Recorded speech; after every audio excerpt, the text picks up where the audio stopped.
guys, so welcome to our new topic, our new video. So this time guys, so we'll go with additional methods of integration. So dalawa pa yan, so we'll discuss algebraic now, and medyo mahaba-haba kasi ito. Then we'll go with trigonometric substitution. But for now, so we'll start with algebraic substitution. Okay, so this one is medyo different siya dun sa nauna. Kasi dati substitution naman lang, 'di ba? Pero dito may word na algebraic. So which means functions, or ang substitute natin is algebraic function, say x. Ayun. So hindi yung buong function ng ano natin. So we'll start with yung individual value of x. So in this part, mayroon tayong at least 7 algebraic substitution rules. So for now, first 3 muna tayo. Okay, so mayroon ako dito parang short definition ng algebraic substitution. So this method is used to deal with or to deal of integrals of irrational functions. So what do you mean by irrational functions?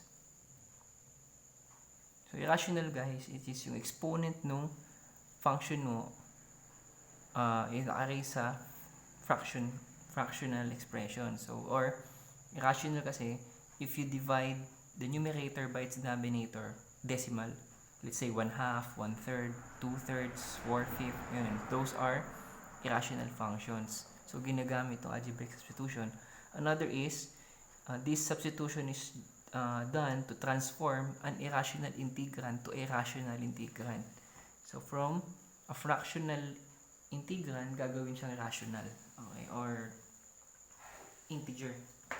Okay? Or whole number.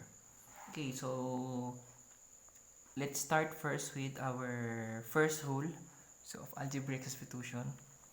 So let's say, so rule number 1, it states that when the integrand contains fractional power of x only, so yung pag ang nandun lang ay x lang, or yung ginamit na variable ay x. Ayan, so ang gagamitin nating substitution, by the way, so z. So lahat ng function of x natin or function of t, any variable. So but in this case, so usually x naman ang ginagamit natin, di ba? So lahat yung papalitan natin ng z as our substitution. So ito.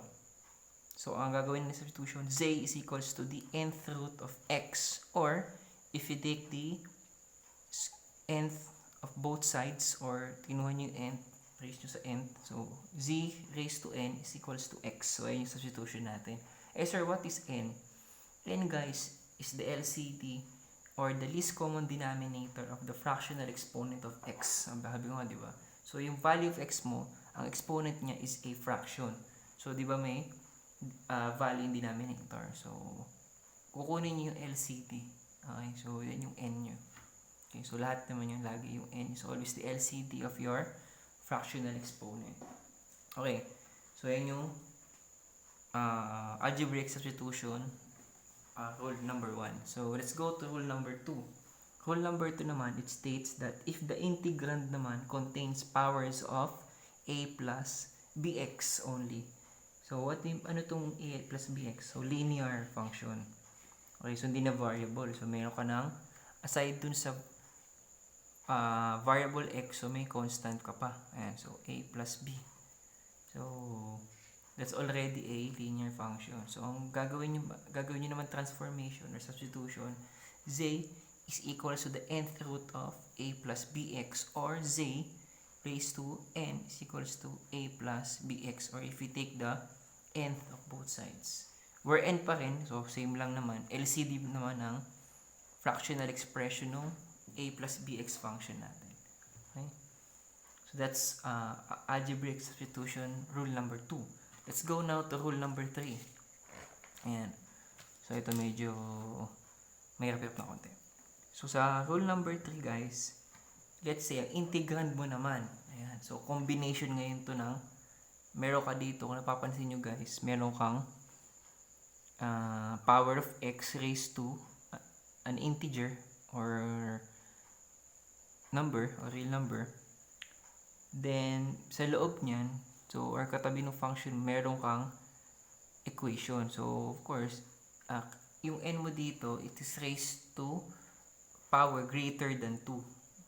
Okay, so, or pwedeng 1 din. So, basta, ang mahalaga dyan, the important guys is, yung m, n, p. So, yun yung mga exponent niyan. M, n, p, and q are integers dapat. And yung n, yung power ng x mo, dun sa loob, dun sa mismong, dito sa a plus bx mo, is nq, ito sa baba nito, or yung denominator, should be greater than 0. So, it means dapat positive. Okay? At, para magamit nyo rin to, kailangan masatisfy dito condition na to, na pag sinolve nyo itong equation na to, itong formula na to, na m, which is exponent nung variable x, and n, exponent naman nung variable x dun sa equation sa loob, or function dun sa loob nung p over q, plus 1, m plus 1 over n, dapat integer din, or whole number. Okay? So, after doing that, pag napatunayan natin na integers lahat yan, and pati to, so, use the substitution, eto na, z is equals to q, the q root of a plus bxn, or if you take the q of both sides, kung anumang value nun dito, so anumang number yun, or anumang integer yun, so z raised to q is equals to a plus bx raised to n. So yan yung number 3. So medyo mahirap-hirap tong number 3, pero we'll solve this one on our examples. Okay, so our next video, so we'll solve problem number 1 muna. Okay, thank you guys.